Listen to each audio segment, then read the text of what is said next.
কাঁটাতারের বেড়া নিয়ে সীমান্তে থমথমে পরিস্থিতি, শান্তি ফেরাতে ফেব্রুয়ারিতে বিজিবি বিএসএফ ডিজি পর্যায়ে বৈঠক। আগামী মাসে ডিজি পর্যায়ে বিজিবি এবং বিএসএফ এর ডিজি পর্যায়ে একটা মিটিং আছে, ওই মিটিংয়ে এইগুলি আলোচনা হবে। চলতি বছরের জুলাই আগস্টে নির্বাচন চায় বিএনপি, বছরের মাঝামাঝিতে নির্বাচন সম্ভব নয় বলছে নির্বাচন কমিশন। এরকম একটা ক্রিটিক্যাল মোমেন্টে জাতীয় সংসদ নির্বাচন ছাড়া অন্য নির্বাচন করার চিন্তাটা আসে কোত্থেকে? প্রধান উপদেষ্টা মহোদয় যে উইন্ডোটা দিয়েছেন সেই উইন্ডো নিয়ে আমরা কাজ করছি। যারাই ক্ষমতায় আসবে তরুণ প্রজন্মের ভাষা বুঝতে না পারলে পরিণতি হবে আওয়ামী লীগের মতো, মন্তব্য হাসনাত আব্দুল্লাহর। পঞ্চগড়ের আটোয়ারি স্বাস্থ্য কমপ্লেক্সে একজন চিকিৎসক দিয়ে চলছে 5 লাখ মানুষের স্বাস্থ্যসেবা। চিকিৎসা বঞ্চিত প্রত্যন্ত অঞ্চলের মানুষ। এবং মৌলভীবাজারে চলছে পৌষ সংক্রান্তির মেলা, জমে উঠেছে কেনাবেচা। নেত্রকোনায় অনুষ্ঠিত হাজং সম্প্রদায়ের ঐতিহ্যবাহী দেউলি উৎসব। দেখছিলেন দেশ জনপদ সংবাদ শিরোনাম, সঙ্গে আছি আমি তোয়া আফরোজ। এবার বিস্তারিত। কাঁটাতারের বেড়া নিয়ে থমথমে পরিস্থিতি বিরাজ করছে সীমান্ত এলাকাগুলোতে টহল জোরদার করে অবৈধ অনুপ্রবেশ ঠেকাতে সতর্কতামূলক প্রচারণা চালাচ্ছে বিজিবি। বর্তমানে কিছুটা উত্তেজনা কমলেও আন্তর্জাতিক আইন অমান্য করে বিএসএফ এর বেড়া নির্মাণ ও সীমান্ত হত্যায় ক্ষুব্ধ স্থানীয়রা। সহকর্মীদের পাঠানো তথ্য ও চিত্রে টুম্পা আফরোজের রিপোর্ট। সাতক্ষীরার ভোমরা লক্ষ্মীদারি সীমান্ত এলাকার বিপরীতে ভারতের ঘোজাডাঙ্গা এলাকার 300 গজের ভিতরে পরপর 4টি গুলির ঘটনার পরে থমথমে অবস্থা বিরাজ করছে। সীমান্তের 300 গজ জুড়ে সীমান্তবাসীকে সতর্ক থাকতে বলা হয়েছে। গত রোববার সীমান্তে লক্ষ্মীদারি এলাকার স্থানীয় কৃষক নজরুলের জমি চাষাবাদের সময় বিএসএফ বাধা দিলে এই সংকট সৃষ্টি হয়। পতাকা বৈঠকের সিদ্ধান্ত অনুযায়ী আগামী বৃহস্পতিবার দুই দেশের সার্ভেয়ার কর্তৃক জমি জরিপ করার কথা রয়েছে। জমি জরিপের পর পরিস্থিতি স্বাভাবিক হবে বলে প্রত্যাশা স্থানীয়দের। থমথমে অবস্থা চলছে সীমান্তে। এখন শান্তিপূর্ণভাবে আমরা থাকতে চাই, আর যেন কোনো পরিস্থিতি উল্টা পথে খারাপের দিকে না যায়, আমরা সেভাবে সেই কাম্য করি। এদিকে টানা 4 দিনের উত্তেজনার পর সীমান্তের ওপারে বিএসএফ এর সড়ক ও কাঁটাতারের বেড়া নির্মাণ বন্ধ হওয়ায় কিছুটা শান্ত চাঁপাইনবাবগঞ্জের চৌকার পরিস্থিতি। তবে বিএসএফ কড়া অবস্থানে আছে জানিয়ে অবৈধভাবে সীমানা পার হতে সচেতনতামূলক প্রচারণা চালাচ্ছে বিজেপি। উত্তেজনা কমলেও শুক্রবার রাতে জেলার আজমপুর সীমান্ত দিয়ে ভারতে অনুপ্রবেশের সময় বিএসএফ এর গুলিতে 2 বাংলাদেশি আহতের ঘটনায় ক্ষুব্ধ স্থানীয়রা। স্থানীয়দের অভিযোগ, চৌকা সীমান্তে বাধা পাওয়ায় ক্ষুব্ধ হয়ে অন্য সীমান্তে আগ্রাসী মনোভাব দেখাচ্ছে বিএসএফ। এদিকে লালমনিরহাট দহগ্রাম সীমান্ত এলাকায় বর্তমানে শান্ত পরিস্থিতি বিরাজ করছে। যে কোনো অপ্রীতিকর পরিস্থিতি মোকাবেলায় প্রস্তুত রয়েছে BJP. Tumpa Afroz, news desk, দেশ টিভি।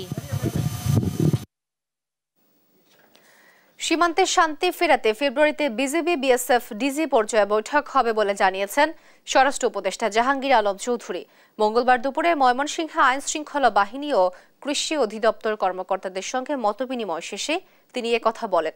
স্বরাষ্ট্র উপদেষ্টা আরও বলেন, দুদেশের মধ্যে কিছু অসম চুক্তি হয়েছে, সেগুলো নিয়েই আলোচনা হবে। সীমান্তে এখন উত্তেজনা নেই জানিয়ে তিনি বলেন, বিএসএফ কাঁটাতারের বেড়া নির্মাণ বন্ধ করায় স্থিতিশীল অবস্থা বিরাজ করছে।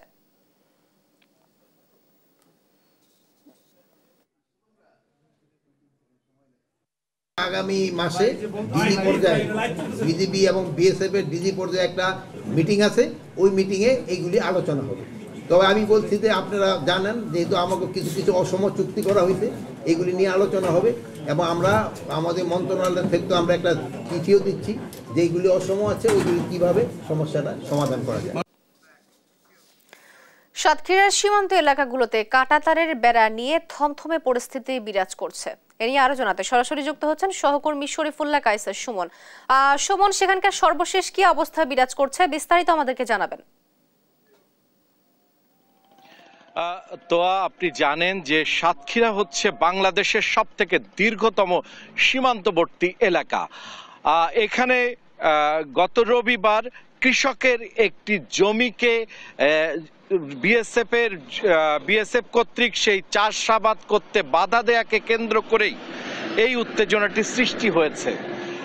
গতকাল সোমবার সকালে তারা ভোরবেলার দিকে 4টির মতো গুলি ফাঁকা গুলি করে, যার ফলে এই অবস্থা সৃষ্টি হয়। এবং তারপরে বিজিবির পক্ষ থেকে যথেষ্ট পরিমাণ সতর্কতা এবং যথাযথ অবস্থান গ্রহণ করার কারণে এখনো পর্যন্ত এখানে কিন্তু কোনো ধরনের দুর্ঘটনা ঘটেনি। এবং বিজিবির পক্ষ থেকে বিএসএফ এর কাছে জানতে চাওয়ার পরে বিএসএফ জানায় বিজিবিকে যে তারা চোরাচালানিদেরকে সতর্ক করতে বা তাদেরকে ঠেকাতেই গুলিগুলো করেছে বা আওয়াজটি হয়েছে।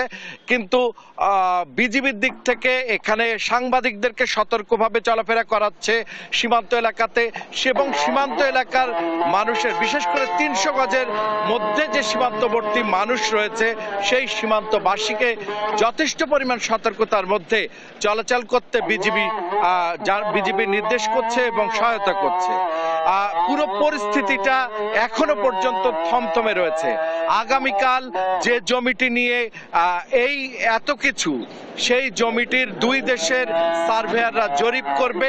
এই জরিপের পরেই পরিস্থিতি অনেকটা স্বাভাবিক হবে বলে এলাকাবাসী আশাবাদ ব্যক্ত করছে। এই ছিল সর্বশেষ দোয়া। আপনাকে ধন্যবাদ। সাতক্ষীরার সীমান্ত এলাকাগুলোতে কাঁটাতারের বেড়া নিয়ে থমথমে পরিস্থিতি বিরাজ করছে এবং এ বিষয়ে বিস্তারিত জানাচ্ছিলেন আমাদের সহকর্মী শরীফুল্লাহ কায়সার সুমন। দেশের বৃহৎ স্বার্থে এবছরের মাঝামাঝিতে নির্বাচন চায় বিএনপি। ভোট বিলম্বিত হওয়ার কোনো কারণ নেই বলে মন্তব্য করেন বিএনপির মহাসচিব মির্জা ফখরুল ইসলাম আলমগীর। বলেন, ভোট যতই বিলম্বিত হচ্ছে ততই রাজনৈতিক ও অর্থনৈতিক সংকট তৈরি হচ্ছে। মঙ্গলবার দুপুরে গুলশানে দলীয় চেয়ারপারসনের রাজনৈতিক কার্যালয়ে সংবাদ সম্মেলনে তিনি একথা বলেন। ফখরুল বলেন, নির্বাচন সংস্কার কমিশনের রিপোর্ট জমা দেওয়ার পর এবছর জুলাই আগস্টে নির্বাচন আয়োজন সম্ভব। এদিকে নির্বাচন কমিশন জানিয়েছে বছরের মাঝামাঝিতে জাতীয় নির্বাচন করা কোনোভাবেই সম্ভব নয়।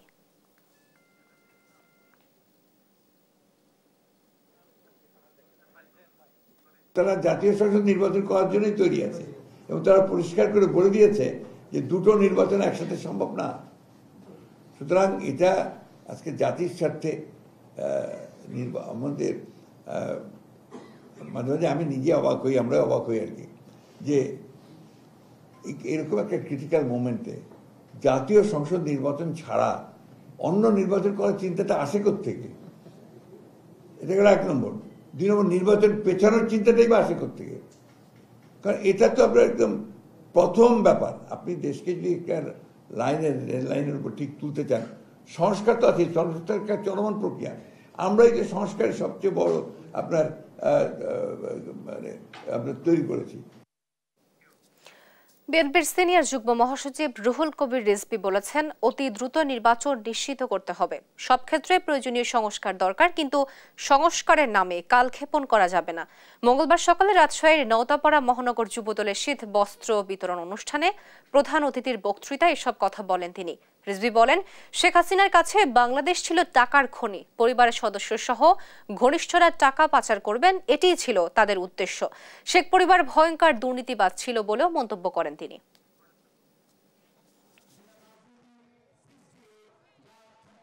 কত ভয়ঙ্কর দুর্নীতিবাদ ছিল শেখ হাসিনা। এই বাংলাদেশটা ছিল তার কাছে টাকার খনি। এই খনি থেকে টাকা উত্তোলন করবেন তিনি, তার পরিবারের লোকরা সেটা বিদেশে পাচার করবে। অতি দ্রুত গণতন্ত্রের আরো যে সমস্ত শর্ত আছে, অর্থাৎ অবাধ সুষ্ঠু নির্বাচন, সেই সুষ্ঠু নির্বাচন আমাদের নিশ্চিত করতে হবে। সংস্কারের নামে কালক্ষেপণ করে শুধু এইটা নিয়ে বাদানুবাদ এবং এটা নিয়ে তর্ক বিতর্ক চললে পরে আমাদের যে প্রধান অবজেক্টিভ, বাংলাদেশের মানুষ 17 বছর তারা ভোট দিতে পারেনি, অবাধ ও সুষ্ঠু নির্বাচনকে আকাশের দূরতম তারা করে দেওয়া হয়েছে। মানুষ শুধু শোনে, জানে, কিন্তু আসলেই কোনো অবাধ সুষ্ঠু নির্বাচন হয়নি। এগুলো তো নিশ্চিত করতে হবে। যারাই ক্ষমতায় আসবে তারা তরুণ প্রজন্মের ভাষা বুঝতে ব্যর্থ হলে পরিণতি হবে আওয়ামী লীগের মতো, এমন মন্তব্য করেছেন বৈষম্য বিরোধী ছাত্র আন্দোলনের আহ্বায়ক হাসনাত আব্দুল্লাহ। মঙ্গলবার সকালে জুলাই বিপ্লবের ঘোষণাপত্রের দাবিতে গণসংযোগ কর্মসূচির অংশ হিসেবে নারায়ণগঞ্জের চাষারা কেন্দ্রীয় শহীদ মিনারে লিফলেট বিতরণ, গণসংযোগ ও পথসভায় সংক্ষিপ্ত বক্তব্যে তিনি এ মন্তব্য করেন। এ সময় তিনি আরও বলেন, আওয়ামী লীগ ছাড়া আগামী জাতীয় সংসদ নির্বাচন অংশগ্রহণমূলক নির্বাচন হবে না। যারা বলে তারা আওয়ামী লীগের ফ্যাসিবাদের ইন্ধনে ছিল। আওয়ামী লীগের ওয়ার্ড থেকে শুরু করে কেন্দ্র পর্যন্ত প্রত্যেকটি নেতাকর্মীকে বিচারের আওতায় আনার দাবি জানান তিনি।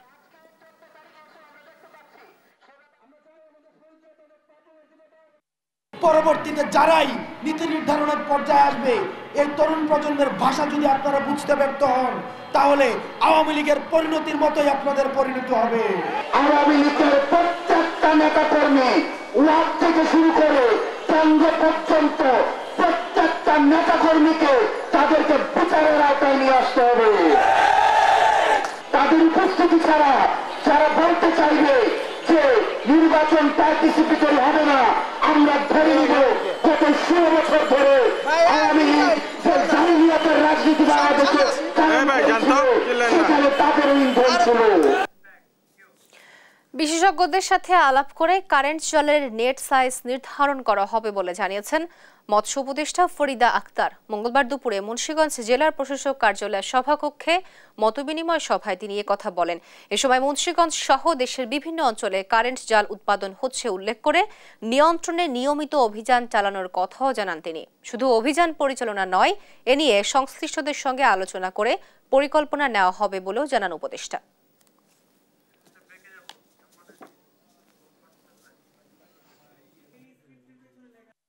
কারেন্ট জালটা সস্তা হওয়ার কারণে, হালকা হওয়ার কারণে, পরিবহনের সুবিধার কারণে এবং দাম কম হওয়ার কারণে এটা জেলেরাও ব্যবহার করছে, কিন্তু এটা ক্ষতিকর, এতে কোনো সন্দেহ নেই এবং এটা মেশ সাইজে কোনো নিয়ন্ত্রণ নাই। আমরা যেটা করব যে আমরা এটার মেশ সাইজের ব্যাপারে মৎস্য অধিদপ্তরে আমরা যারা বিশেষজ্ঞ আছেন তাদের সাথে কথা বলে আমরা একটা নির্দিষ্ট মেশ সাইজের কথা তাদেরকে জানাবো যেন তারা ওই সাইজে করে। বরেন্দ্র বহুমুখী উন্নয়ন কর্তৃপক্ষের অনিয়ম দুর্নীতির অনুসন্ধানে অভিযান চালিয়েছে দুর্নীতি দমন কমিশন দুদক। মঙ্গলবার সকালে রাজশাহী সমন্বিত কার্যালয়ের উপপরিচালক আমির হুসাইনের নেতৃত্বে 3 সদস্যের একটি দল এই অভিযান পরিচালনা করে। তারা বিএমডি এর প্রকল্প পরিচালকদের কাছে বিভিন্ন প্রকল্পের নথিপত্র যাচাই বাছাই করে। সম্প্রতি বিএমডি এর দুর্নীতি নিয়ে ধারাবাহিক প্রতিবেদন প্রচার করে দেশ টেলিভিশন।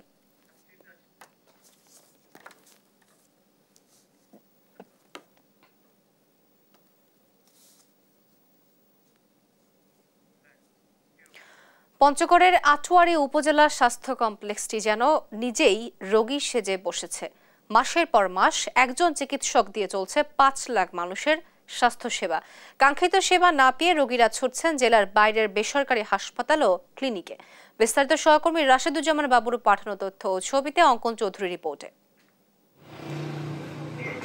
পঞ্চগড় জেলার 5টি উপজেলার মধ্যে প্রান্তিক উপজেলা আটোরিয়া।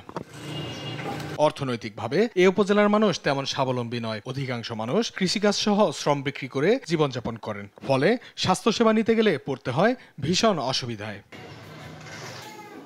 এই উপজেলার 5 লাখ মানুষের অধিকাংশ মানুষের চিকিৎসার ভরসার জায়গা আটোরিয়া উপজেলা স্বাস্থ্য কমপ্লেক্স। প্রতিদিন শত শত মানুষ চিকিৎসা নিতে আসে এখানে। অনেকে প্রাথমিক চিকিৎসা নেন, আবার অনেকে হন ভর্তি।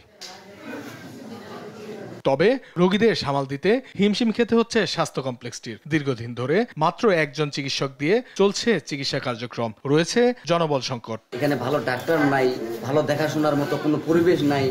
এইভাবে খালি আমি না, এখানে যতগুলা আছে সবার এই ধরনের সমস্যা। ডাক্তার নাই গতিকে আর কি সেবা দিতে পারে না। ডাক্তারের অভাব, ডাক্তার এখানে নাই। ডাক্তারের জন্য এখানে অনেক রোগী আসে, কিন্তু ডাক্তারের অভাবে ঠাকুরগাঁ, দিনাজপুর, রংপুরের দিকে যাই। ডাক্তার না পাওয়ার জন্য আমাদেরকে আউটরিয়া, ঠাকুরগাঁ বা রংপুর এখানে যাইতে হয়, আমরা যাইতে পারি না, আমরা গরিব লোক। একটা ডাক্তার আসে, এই ডাক্তারে মনে করেন সামলাইতে পারে না, তো আরো ডাক্তারের প্রয়োজন আছে। এমনকি গুরুতর রোগী এলে অন্যত্র পাঠিয়ে দেওয়া হচ্ছে। এতে একদিকে অসহায় মানুষ যেমন ক্ষতিগ্রস্ত হচ্ছেন, অন্যদিকে অর্থ ব্যয়ে অন্যত্র চিকিৎসা নিতে হচ্ছে তাদের।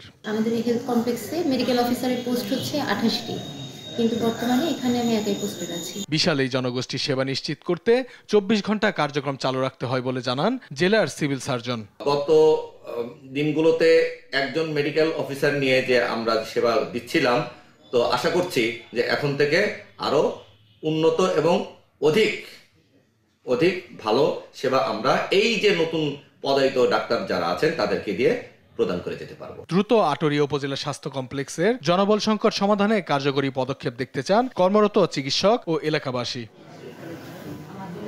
নিউজ ডেস্ক, দেশ টিভি। নোয়াখালীর সোনাইমুড়িতে যৌথ বাহিনীর নির্যাতনে অসুস্থ হয়ে হাসপাতালে চিকিৎসাধীন অবস্থায় সাবেক ছাত্রদল নেতার মৃত্যুর অভিযোগ উঠেছে। সোমবার রাতে নোয়াখালী জেনারেল হাসপাতালে তার মৃত্যু হয়। নিহতের স্বজনের অভিযোগ, রোববার দিবাগত রাত ৩টার দিকে যৌথ বাহিনী আব্দুর রহমানের বাড়িতে অভিযান চালায়। এ সময় তার ঘর তল্লাশি করে কিছু না পেয়েও তাকে ও তার ভাই হাবিবুরকে আটক করে। পরে তাদেরকে কয়েক দফায় মারধর করা হয় বলে অভিযোগ করেন স্বজনরা। গুরুতর আহত অবস্থাতেই তাদের সোনাইমুড়ি থানায় হস্তান্তর করা হয়। আদালতে উপস্থিত হলে আদালত দ্রুত তাদের চিকিৎসা করানোর নির্দেশ দেয়। এরপর নোয়াখালী জেনারেল হাসপাতালে ভর্তি করা হলে সোমবার রাতেই চিকিৎসাধীন অবস্থায় আব্দুর রহমানের মৃত্যু হয়।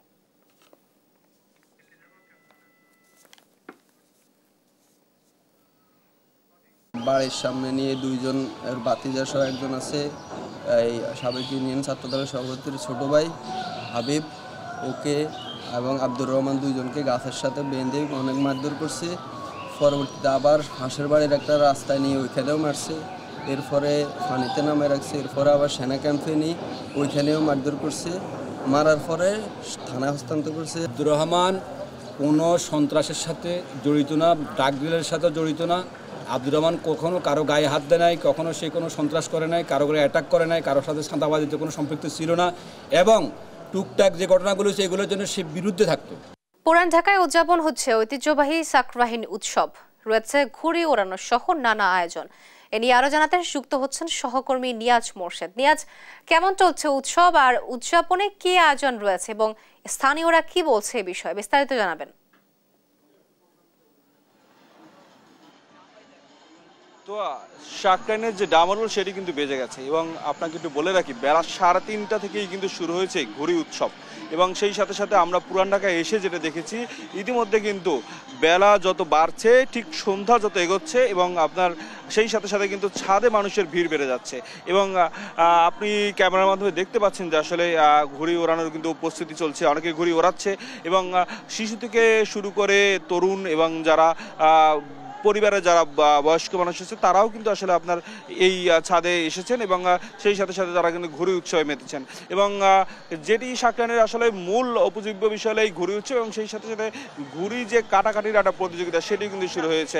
ইতিমধ্যে কিন্তু আসলে অনেকেই কিন্তু আকাশে আমরা দেখতে পেয়েছি আসলে ঘুড়ি উঠছে এবং অনেক ঘুড়ি কেটেও যাচ্ছে, এমনটাও কিন্তু আমরা দেখতে পেয়েছি। যেমন আমি যে ছাদটিতে দাঁড়িয়ে রয়েছি সেই ছাদটিতে কিন্তু কাটাকাটি খেলতে গিয়ে কিছুক্ষণ আগে একজনের ঘুড়ি কিন্তু আসলে আপনার কেটে গিয়েছে এবং আপনাকে একটু বলে রাখি কিছুক্ষণ পরেই কিন্তু সন্ধ্যার দিকে তারা আসলে আপনার ডিজে পার্টি করবে এবং সেই সাথে সাথে আতশবাজি ফোটাবে এবং আপনার আরও যেসব নানা আয়োজন রয়েছে তারা আসলে পরিবার এবং বন্ধুবান্ধব যারা রয়েছেন তারা এখানে আসলে সেই উৎসবে সামিল হবেন এবং যদিও আজকে একটা ছুটির দিন না, আজকে অফিসকালীন সময়, সেক্ষেত্রে কিছুটা ভিড় আসলে কম দেখা যাচ্ছে। তারপরও আপনার সন্ধ্যা যত এগোচ্ছে এবং আপনার এই ভিড়টি কিন্তু আসলে আপনার বেড়েই যাচ্ছে এবং আপনাকে আর একটু বলে রাখি যে আসলে আপনার যদিও কিছু প্রশাসনের পক্ষ থেকে কিছু বিধিনিষেধ আছে যেন ডিজে পার্টি বা আপনার আতশবাজি ফোটানোর ক্ষেত্রে, সেটি কিন্তু আসলে আপনার সেক্ষেত্রে আসলে কেউ কিছুটা আয়োজনটা একটু আজকে কম মনে হচ্ছে, কারণ সবাই বলছেন যে আসলে তেমন একটা বেশি আগের বারের মতো আয়োজনটা আসলে আজকে খুব একটা বেশি দেখা যাচ্ছে না এবং ছাদে যে মানুষের যে পরিমাণ ভিড় থাকার কথা সেটিও কিন্তু আসলে আজকে খুব একটা পরিলক্ষিত হচ্ছে না এবং সেই সাথে সাথে মানুষের যে একটা আপনার উত্তেজনা সেটি কিন্তু আসলে আপনার আছে মানুষের মাঝে যারা করছেন এবং আপনাকে একটু বলে রাখি যে কিছুক্ষণ পরেই কিন্তু আপনার অনেকগুলো ছাদেই কিন্তু আপনার ডিজে পার্টির আয়োজন করা হয়েছে। সেই সাথে আপনার বিভিন্ন ধরনের আপনার আতশবাজির ব্যবস্থা রাখা হয়েছে। তারা আসলে সন্ধ্যা নাগাদই আর কি এটা আতশবাজি ফোটাবেন এবং সেই সাথে সাথে পুরো আকাশ কিন্তু রঙিন হয়ে যায়। আপনাকে যেটা বলেছিলাম, একটু কথা বলবো, কেমন লাগছে এখানে? অবশ্যই খুব ভালো লাগছে। আজকে আয়োজন কি কম মনে হচ্ছে আপনার? জি, আয়োজনটা কি কম মনে হচ্ছে? না, অবশ্যই কম মনে হচ্ছে না। সবাই বিকালবেলা একসাথে ঘুরে বেড়াতে পারছি। যেমনটি শুনছিলেন আসলে আপনারা আয়োজনের জায়গা থেকে একটু কথা বলবো, আজকে আপনাদের কি কি আয়োজন আছে? আজকে আমরা এই যে ঘুড়ি ওড়ানোর কাজে শেষের মাধ্যমে হচ্ছে সন্ধ্যার দিকে আমরা মশাল যে আমরা করি সেই উৎসবটা করব। তারপর রাতে আমাদের যে আমরা নিজেদের মধ্যে যে আয়োজনগুলো রয়েছে, যেমন আমরা গানের মাধ্যমে আমরা যে উৎসবটা পালন করে থাকি, সেই উৎসবটার মাধ্যমে আমরা এই উৎসবটা পালন করবো আর কি। যেমনটা শুনছিলেন, আসলে গানের তালে তালে আসলে ঘুড়ি উৎসব পালন করা সত্যি একটা আপনার আনন্দময় একটা মুহূর্ত কিন্তু আজকে এই পুরান ঢাকাবাসীর জন্য। শুধু পুরান ঢাকাবাসী যারা আছেন তারাই না, বিভিন্ন জায়গা থেকে অনেকে কিন্তু দেশের বাইরে যারা থাকেন তারাও এখানে এসেছেন আসলে এই ঘুড়ি উৎসবটি কেমন হয় এবং এই শাকরাইন উৎসবটি কেমন হয় সেটি উপভোগ করার জন্য। এই ছিল আমার কাছে রাজধানীর শাঁখারী বাজার থেকে সর্বশেষ তথ্য। আপনাকে ধন্যবাদ নিয়াজ। পৌষ সংক্রান্তি উপলক্ষে মৌলভীবাজারের শেরপুরে চলছে মাছের মেলা। বিভিন্ন প্রজাতির তাজা মাছ নিয়ে এসেছেন স্থানীয় এবং দূর দূরান্তের বিক্রেতারা। জমে উঠেছে কেনাবেচা। এদিকে হাজং সম্প্রদায়ের সংস্কৃতি ধরে রাখতে নেত্রকোনার দুর্গাপুরে হয়ে গেল ঐতিহ্যবাহী দেউলি পৌষ উৎসব। সহকর্মীদের পাঠানো তথ্য, ছবিতে সালমা জাহানের রিপোর্ট। বাঙালির 12 মাসে 13 পার্বণে অন্যতম পৌষ সংক্রান্তি। এই উপলক্ষে মৌলভীবাজারের শেরপুরে বসেছে মাছের মেলা। মনু, কুশিয়ারা, সুরমা নদী, কাওয়া দিঘি, হাকালুকি হাওর সহ বিভিন্ন জায়গা থেকে মাছ নিয়ে মেলায় আসেন বিক্রেতারা। বাঘাইর রুই, কাতলা, বোয়াল, চিতল সহ দেশি জাতের মাছ উঠেছে মেলায়। তাজা মাছ কিনতে ভিড় করছেন শৌখিন ক্রেতারা। এটা হইল গিয়ারি বাট মাছ, খাগালচোর থাকি আনছি, আজমিরি লামা থাকি, ওজনও প্রায় 100 কেজির ভিতরে। এখানকার যে টাটকা এবং ফ্রেশ নদীর এবং হাওরের যে বোয়াল, তারপরে বড় বড় সাইজের কাতল মাছ, রুই, মৃগেল দেখে সত্যি আসলে আমি অভিভূত। 25 বছর পরে লন্ডন থেকে আইছি মাছের মেলা করার লাগি। শেরপুর 200 বছর ঐতিহ্যবাহী এই মাছের মেলা, বড় বড় মাছ আয় আর মানুষে কিনা নেন মাছগুলা। এদিকে নেত্রকোনার সীমান্তবর্তী পাহাড়ি উপজেলা দুর্গাপুর, এখানে বাস করে 12,000-এরও বেশি হাজং সম্প্রদায়ের লোকজন। তাদের অন্যতম বর্ণিল উৎসব দেউলি পৌষ। পূর্বপুরুষের মঙ্গল কামনা ও বর্তমান হাজং সম্প্রদায়ের সার্বিক কল্যাণ কামনায় দেউলি উৎসবের মূল উদ্দেশ্য। এটা আমার পূর্বপুরুষের যাতে মঙ্গল হয় সেজন্য আমরা আগে ঘিত প্রদীপ ব্যবহার করতাম, মাটির মুছি দিয়ে। ওইটা বিলুপ্তের পথে, যার জন্য আমরা এখন একটাই ছোট মুছি ব্যবহার করি, পরিবারে যাতে কারোর জীবনে অন্ধকার না থাকে সেই আলোকিত করার জন্যই আমরা মূলত এই মূল দিবানিতা দেউলি। জীবন ঘনিষ্ঠ এই উৎসবকে বাঁচিয়ে রাখার জন্য ইউনেস্কো ও জাতীয় জাদুঘরের অর্থায়নে অনুষ্ঠান পরিচালনা হয়। সেখানে হাজং শিল্পীদের সাংস্কৃতিক পরিবেশনা ও সন্ধ্যায় প্রদীপ প্রজ্বলনের মাধ্যমে দেউলি পূজা অর্চনার কাজ সম্পন্ন হয়। সোমবার বিকেল 3টার দিকে শুরু হয়ে এই উৎসব চলে সন্ধ্যা পর্যন্ত। সালমা জাহান, নিউজ ডেস্ক, দেশ টিভি। জয়পুরহাটে শুরু হয়েছে 10 দিন ব্যাপী তারুণ্যের মেলা। এ নিয়ে আরো জানাতে যুক্ত হচ্ছেন সহকর্মী রেজাউল করিম রেজা। রেজা, মেলায় কি কি থাকছে এবং কেমন দেখছেন দর্শনার্থীদের উপস্থিতি, বিস্তারিত জানান। ধন্যবাদ। তো আমি এখন দাঁড়িয়ে আছি জয়পুরহাট সার্কিট হাউস মাঠে। এই মাঠে একটা বিষয় জানিয়ে রাখি যে 51 দিন ব্যাপী এই তারুণ্যের উৎসব, এই উৎসব চলবে, কিন্তু চলছে। তো আজকে এই যে কিছুক্ষণ আগে আমাদের জেলা প্রশাসক, পুলিশ সুপার এবং এখানকার রাজনৈতিক ব্যক্তি সহ এখানে উদ্বোধন হলো 10 দিন ব্যাপী এই যে তারুণ্যের মেলা। এই মেলাতে জেলা প্রশাসক Afroza Akter Chowdhury, police super MA Wahab সহ রাজনৈতিক জেলা বিএনপির আহ্বায়ক গুলজার হোসেন এবং জেলা জামাতের আমির ফজলুল ইসলাম সাইদ সহ বিভিন্ন নেতৃবৃন্দ, পাশাপাশি বিভিন্ন শিক্ষা প্রতিষ্ঠানের যে শিক্ষার্থীরা এবং শিক্ষকরা এবং নানা শ্রেণী পেশার মানুষই কিন্তু এই মেলাতে, এই তারুণ্যের মেলাতে কিন্তু আজকে উপস্থিত হয়েছেন। তো এখানে মেলাটি উদ্বোধন হয়ে গেল। তো আমি এখানকার মেলার আইন শৃঙ্খলা পরিস্থিতি আমাদের জেলা পুলিশ সুপার, তার কাছে আমি জানতে চাইবো। এখানকার আইন শৃঙ্খলা পরিস্থিতি ভালো আছে এবং আমরা আমাদের নিরাপত্তা ব্যবস্থা নিয়োজিত রেখেছি। আমি আশা করি এই মেলার মাধ্যমে এখানে যে তারুণ্যের উৎসব, সেখানে বিভিন্ন উদ্যোক্তা আছে, তাদের সৃজনশীলতার মাধ্যমে এই জয়পুরহাটে অর্থনৈতিক কর্মকাণ্ড ত্বরান্বিত হবে এবং নতুন নতুন উদ্যোক্তা তৈরি হবে। সবাইকে ধন্যবাদ। আমি একটু জানতে চাইবো জেলা প্রশাসক আফরোজা আক্তার চৌধুরী, আপনারা এই মেলাতে কি কি আয়োজন আছে আর কি?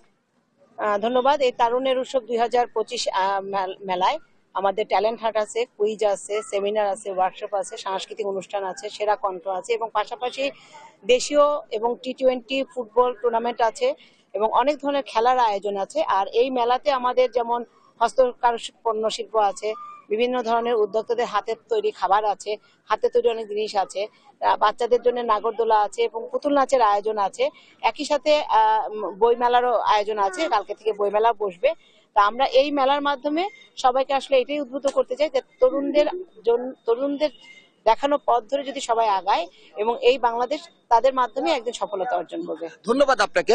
তো আরেকটা বিষয় আমি জানিয়ে রাখি যে জয়পুরহাটের কিন্তু এই মেলাটি 10 দিন ব্যাপী চলবে। এই মেলাতে প্রতিদিনই কিন্তু সন্ধ্যার পর কিন্তু সাংস্কৃতিক অনুষ্ঠান, অর্থাৎ এই জয়পুরহাট জেলার কিন্তু সেরা কণ্ঠ, অর্থাৎ এই যে স্থানীয় শিল্পীদের মধ্যে বাছাই করে যে শিল্পীগুলো তাদের নিয়ে সঙ্গীত অনুষ্ঠান হবে। পাশাপাশি দেশের বিভিন্ন অঞ্চল থেকেও কিন্তু বিখ্যাত শিল্পীরা এখানে সন্ধ্যার পর গান উপস্থাপন করবেন। এই ছিল আমার জয়পুরহাট থেকে এই তারুণ্যের মেলা থেকে সর্বশেষ তোয়া। আপনাকে ধন্যবাদ। জয়পুরহাটে শুরু হয়েছে 10 দিন ব্যাপী তারুণ্যের মেলা এবং এই বিষয়ে বিস্তারিত জানাচ্ছিলেন আমাদের সহকর্মী রেজাউল করিম রেজা। জমি জমার বিরোধের জেরে বাড়ি ছাড়া জুলাই আন্দোলনের সমন্বয়ক রোমানা খান। জানা যায় জমি কেনা নিয়ে দীর্ঘদিন ধরেই বিরোধ চলছিল প্রতিবেশী সূর্যত আলীর সঙ্গে। ফসল নষ্ট সহ কয়েক দফায় হামলা করা হয় রোমানের বাড়িতে। এখন প্রাণ ভয়ে বাড়ি যেতে পারছেন না তিনি। সহকর্মী ইলিয়াস আহমেদের রিপোর্ট জানাচ্ছেন অঙ্কন চৌধুরী। স্বৈরাচার হাসিনা সরকারের পতনের আন্দোলনে ঢাকার রাজপথে সহপাঠীদের সঙ্গে রক্ত ঝরান রোমানা খান। সেই রোমানা খান ও তার পরিবার এখন ঘরছাড়া। 2021 সালে ময়মনসিংহের গফুরগাঁও উপজেলার প্রাসাদপুর গ্রামের রহিমা খাতুনের কাছ থেকে 21 শতক জমি ক্রয় করেন রোমানার বাবা নূর আলম খান। এ নিয়ে রহিমার ভাই সূর্যত আলীর সঙ্গে তাদের বিরোধ চলছিল। রাজনৈতিক পট পরিবর্তনে গত 5 আগস্টের পর স্থানীয় শ্রমিক লীগের নেতা আতিকুল ইসলাম এবং তার বাবা সূর্যত আলীর ক্রয়কৃত জমির ফসল ভেকু দিয়ে নষ্ট করে দখলে নেয়। দফায় দফায় বাড়িতে হামলা চালানো হয়। সবকিছু তছনছ করে রোমানার একাডেমিক কাগজপত্র লুট করা হয়। আমরা এর মধ্যে একটা ফৌজদারি মামলাও করি তাদের বিরুদ্ধে। মামলা ঠিক পরপরই ওরা আমাদেরকে আমরা কেন সেনাবাহিনী এনেছি, কেন আমরা পুলিশের সহায়তা নিলাম, সেজন্য আমাদেরকে দ্বিতীয় দিন 17 আগস্ট অতর্কিত হামলা করে। ওইটার পরেও হইলো যে ওরা আমাদেরকে হুমকি দিচ্ছে আমরা যদি এলাকায় থাকি তাহলে আমাদেরকে চাঁদা দিয়ে থাকতে হবে। রোমানার পরিবারের উপর এমন ন্যাক্কারজনক ঘটনায় ক্ষুব্ধ এলাকাবাসী। বাড়িতে নিশ্চিতে থাকতে জোরালো আইনি পদক্ষেপের দাবি ভুক্তভোগীদের। 200 মানুষ ভাঙচুর করে সব লয়ে গেছে আমার বাড়িতে। বাড়ি তুললেও চাক্কা মিলে মারে, মার দূর করে, তারপর অনেক সমস্যা দেখায়। বাড়ি ঘর ব্যাগ ভাঙ্গা ব্যাগ নিচে গা। তবে অভিযোগের বিষয়ে সূর্যত আলীর ছেলে কামরুল শেখের কাছে জানতে চাইলে তিনি কুরুচিপূর্ণ মন্তব্য করে এলাকাবাসীর উপর দায় চাপান। আর পুলিশ বলছেন রোমানারা ইচ্ছে করলেই বাড়িতে থাকতে পারেন, সেখানে সার্বক্ষণিক নজরদারি রয়েছে। না, এটা মিথ্যা, এগুলি অপহরণ না, এগুলি মনে বুঝেন তারা তো অন্য লাইনে চলে। আমাদের এলাকাতে যেখানে তারা কি ধরনের চলাচলে বুঝছেন, তারা কিন্তু অন্য লাইনে চলে। আমরা তো পুলিশ যাচ্ছে দেখতেছে, কোনো সমস্যা নাই। তো যদি নিজে তালা মেরে বসে থাকে তো সেটা আমার কিছু বলার নেই। কেউ আসতেছে না, এটা তাদের বিষয়। এই ঘটনায় সমন্বয়ক রোমানা খানের পরিবারের পক্ষ থেকে 3টি এবং সূর্যত আলীর বাদী হয়ে 1টি মামলা করেছেন। নিউজ ডেস্ক, দেশ টিভি। নওগাঁয় ডাকাতি সহ সংঘবদ্ধ ধর্ষণের ঘটনায় ডাকাত দলের 7 সদস্যকে গ্রেফতার করেছে পুলিশ। মঙ্গলবার দুপুরে পুলিশ সুপার কার্যালয়ে সংবাদ সম্মেলনে এ কথা জানান পুলিশ সুপার। সোমবার রাতে নওগাঁ জেলার বিভিন্ন এলাকায় অভিযান পরিচালনা করে আন্তজেলা ডাকাত দলের সক্রিয় 7 সদস্যকে গ্রেফতার করা হয়। আসামিদের আদালতে প্রেরণ করা হলে তাদের মধ্যে 3 জন স্বীকারোক্তিমূলক জবানবন্দি প্রদান করেন। এর আগে গেল 9 ডিসেম্বর রাতে নওগাঁর একটি বাড়িতে ডাকাত দল বাড়ির লোকজনকে অস্ত্রের মুখে জিম্মি করে স্বর্ণের চেইন, নগদ টাকা সহ অপহরণ করে গৃহবধূকে। পরে পুলিশ ও এলাকাবাসীর সহায়তায় দ্রুত তল্লাশি চালিয়ে ভিকটিমকে উদ্ধার করা হয়।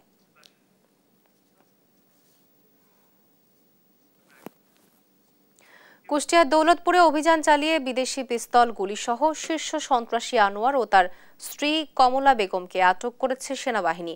মঙ্গলবার ভোর রাতে দৌলতপুর উপজেলার মথুরাপুর ইউনিয়নের বাগুয়ার মধ্যপড়া গ্রামের নিজ বাড়ি থেকে তাদের আটক করা হয়। হত্যা, মাদক ও অস্ত্রসহ একাধিক মামলার এজাহারভুক্ত আসামি আনোয়ার অস্ত্রসহ নিজ বাড়িতে অবস্থান করছেন এমন সংবাদের ভিত্তিতে সেনাবাহিনীর সদস্যরা তাকে ধরতে অভিযান চালায়। এ সময় তার বাড়ি তল্লাশি চালিয়ে একটি বিদেশি পিস্তল ও 7 রাউন্ড গুলি উদ্ধার করা হয়।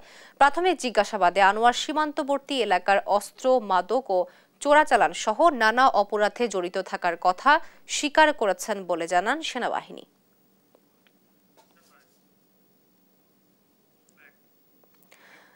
রাজশাহীর বাঘা উপজেলায় ট্রাক মোটরসাইকেলের মুখোমুখি সংঘর্ষে 2 মোটরসাইকেল আরোহী নিহত হয়েছে। সোমবার রাত 9টার দিকে উপজেলার সাজির বটতলা এলাকায় এই দুর্ঘটনা ঘটে। মোটরসাইকেল করে বাড়ি ফিরছিলেন ফয়সাল ও নাসির। এ সময় অপর দিক থেকে আসে একটি ট্রাকের ধাক্কায় রাস্তায় ছিটকে পড়ে যান তারা। গুরুতর আহত অবস্থায় তাদের রাজশাহী মেডিকেল কলেজ হাসপাতালে নেওয়া হলে সেখানে দায়িত্বরত চিকিৎসক তাদের মৃত ঘোষণা করেন। আইনি প্রক্রিয়া শেষে তাদের লাশ হস্তান্তর করা হবে বলেও জানায় পুলিশ।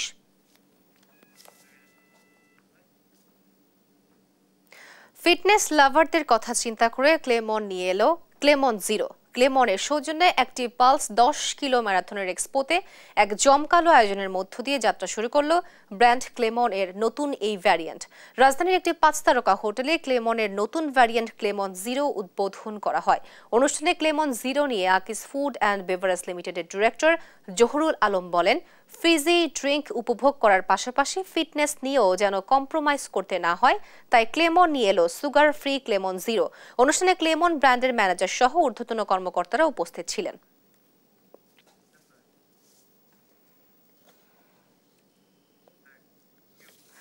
বিএনপির ভারপ্রাপ্ত চেয়ারম্যান তারেক রহমানের রাষ্ট্র মেরামতের 31 দফা বাস্তবায়নে সকলের সহযোগিতা চেয়েছেন দলটির জাতীয় নির্বাহী কমিটির স্বেচ্ছাসেবক বিষয়ক সম্পাদক মীর শরফত আলী সপু।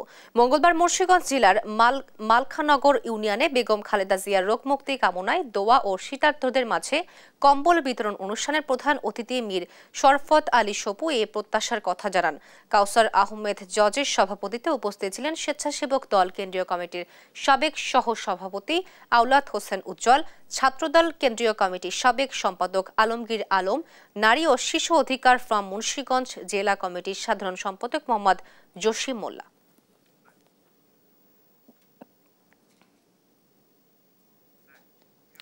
ঝিনাইদহ এক্স ক্যাডেটস অ্যাসোসিয়েশনের পক্ষ থেকে দেশের বিভিন্ন স্থানে মাসব্যাপী কম্বল বিতরণ করা হয়। মঙ্গলবার এই কার্যক্রমের সমাপনী দিন ছিল। মঙ্গলবার দুপুরে রাজধানীর মোহাম্মদপুরে পথ শিশুদের শিক্ষাঙ্গন ছায়াতল বাংলাদেশে 2 শতাধিক শিক্ষার্থীর মাঝে কম্বল বিতরণ করা হয়। প্রতিষ্ঠানটির চেয়ারম্যান আব্দুল্লাহ আল মামুনের সভাপতিত্বে কম্বল তুলে দেন জেক্সকার প্রেসিডেন্ট প্রফেসর বোরহান উদ্দিন খান। উপস্থিত ছিলেন vice president professor doctor Abul Bashar, Khurshid Al Meher, general secretary Galif Mohammad, deputy general secretary Sabbir Ahmed, cultural secretary doctor Bappa Ghosh Shaon সহ আরও অনেকে। একসময় গ্রাম বাংলার গুটি দ্বারা খেলা ছিল বাঙালি তরুণ সমাজের প্রাণের খেলা। সদ্য তোলা ফসলি জমিতে জমজমাট করে অনুষ্ঠিত হতো এই খেলা। তবে কালের আবর্তনে প্রায় বিলুপ্ত বিনোদনের অন্যতম মাধ্যমটি। হারিয়ে যেতে বসা ঐতিহ্যবাহী এই খেলার জৌলস ফিরিয়ে আনতে ব্রাহ্মণবাড়িয়া অনুষ্ঠিত হয়েছে গুটি দ্বারা প্রতিযোগিতা। ক্রীড়াপ্রেমীরা মনে করেন সরকারি পৃষ্ঠপোষকতা পেলে আবারও বিনোদনের অন্যতম মাধ্যম হয়ে উঠবে এটি। ব্রাহ্মণবাড়িয়া প্রতিনিধি মেহেদি নুর পরশের তথ্য ছবিতে প্রতিবেদন। গ্রামীণ খেলাধুলার অবিচ্ছেদ্য গুটি দ্বারা খেলা একসময় গ্রাম বাংলার ডানপিঠে দুরন্ত শিশু কিশোরদের মধ্যে ছিল জনপ্রিয়। আমন ধান কাটার পর বিস্তীর্ণ জমিতে প্রাচীন এই খেলার প্রচলন থাকলেও আধুনিকতার দাপটে দিন দিন হারাতে বসেছে ঐতিহ্যবাহী এই খেলার জৌলুস। গ্রামীণ এই খেলার ঐতিহ্যকে ধরে রাখতে ব্রাহ্মণবাড়িয়ার বিশিষ্ট রাজনীতিবিদ ও ক্রীড়া সংগঠক ডাক্তার ফরিদুল হুদার স্মরণে প্রতি বছর ঐতিহ্য একাডেমির উদ্যোগে এই আয়োজন করা হয়। 22 জন খেলোয়াড় 2 দলে ভাগ হয়ে বাঁশের মোটা লাঠি দিয়ে মহিষের শিঙের তৈরি ছোট্ট গুটিতে সজোরে আঘাত করে। গুটিটি লুফে নিতে পারলে আউট। এভাবেই পয়েন্টের ভিত্তিতে খেলার হার জিত নির্ধারণ করা হয়। দীর্ঘদিন পর প্রাণের এই খেলা উপভোগ করতে পেরে আনন্দিত দর্শক ও খেলোয়াড়রা। আমাদের দাদার বাপ এরাও খেলে গেছে, এটা এখন মোটামুটি বিলুপ্তের পথে, কিন্তু আমরা এই খেলাটারে ঐতিহ্যবাহী খেলাটারে আমরা ধরে রাখি। সরকার এবং বেসরকারি বিভিন্ন প্রতিষ্ঠানকে আমরা আবার অনুরোধ করছি এই খেলার ঐতিহ্য টিকিয়ে রাখার জন্য তারা যেন স্পন্সরশিপ নিয়ে এগিয়ে আসে। এটা তো বাংলা সংস্কৃতির একটি খেলা, গুটি দ্বারা খেলা, যে খেলাটা হয়তো শেরপুর কিংবা সাহিত্য একাডেমি যদি আয়োজন না করতো তাহলে হয়তো আমরা দেখতেই পারতাম না যে গুটি দ্বারা খেলাটা আসলে কিরকম হয়। খেলা শেষে অতিথিরা 2 দলের মধ্যে পুরস্কার বিতরণ করেন। আয়োজকরা বলেন সুস্থ তরুণ সমাজ এবং প্রাচীন এই খেলার ঐতিহ্য ধরে রাখতেই এই খেলার আয়োজন। আমাদের চেষ্টা আছে যে এই খেলাটাকে অন্তত প্রত্নতাত্ত্বিক ইয়াতে হলেও এই সংরক্ষণ করা এবং মাঝে মাঝে খেলা, এবং ভবিষ্যতে এটা নিয়ে বড় কম্পিটিশন, যারা আগে খেলতো ওই প্লেয়ারদের বের করে এনে বড় টুর্নামেন্ট আকারে খেলাটা চালু করা। পরিচালক ডাক্তার ফরিদুল হুদা আপ্রাণ চেষ্টা করেছেন। তার মৃত্যুর পরে আমরা তার স্মরণে এই গুটি দ্বারা খেলাটির আয়োজন করে থাকি। করব সরকারি বেসরকারি পৃষ্ঠপোষকতায় এই খেলাটি আবার পুনরুজ্জীবন ফিরে পাবে। সরকারি পৃষ্ঠপোষকতা পেলে আবারও বিনোদনের মাধ্যম হয়ে উঠবে হারিয়ে যাওয়া এই খেলাটি, এমনটি মনে করেন এলাকাবাসী। রিফাত আঞ্জুম, দেশ টিভি। এই ছিল এখনকার দেশ জনপদ সংবাদ। এতক্ষণ সঙ্গে থাকার জন্য ধন্যবাদ।